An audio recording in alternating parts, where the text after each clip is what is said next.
So guys তো চাব পাৰে মামাই দিয়া এইটো নিমখ পেকেট 1 কেজি, এইটো চেনি 1 কেজি, আৰু এইটো দাইল 1 কেজি মই পাই গ'লোঁ আজি। আৰু এইপিনে চাউল পালোঁ 10 কেজি, এই ভিতৰত আছে মামাই দিয়া। শুনিছোঁ মামাই ইলেকশ্যন জিকাৰ পাছত 1 লিটাৰকৈ মিঠাতেলো দিব।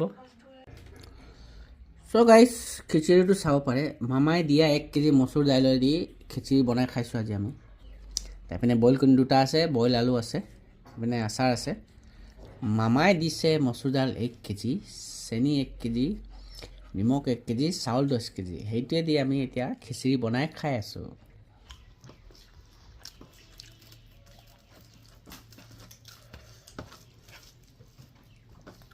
চ' গাইজ ঠাণ্ডাত খিচিৰি খাব লাগে, ভাল লাগে খিচিৰি খাই মাজে মাজে। তো আজি মোৰ খিচিৰিটো অলপ স্পেচিয়েল হৈ আছে, কেলেকি আলু বইলো আছে, আন্দা বইলো আছে, আচাৰো আছে।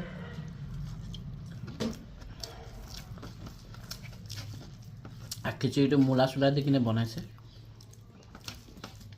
আৰু খিচিৰি দাইলটো ইউজ কৰা হৈছে মামাই দিয়া, মামাই দিছিলে 1 কেজি দাইল পেকেটত। সেইটোৱে চোৱাতে খিচিৰি বনালে আজি।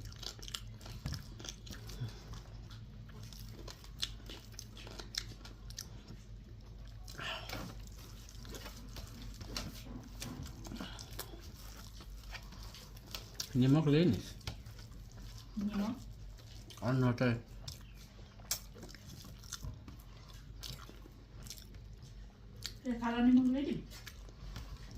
हल्का दिया निमख पालो, চেনি पालो, दाइल पालो, चावल पालो।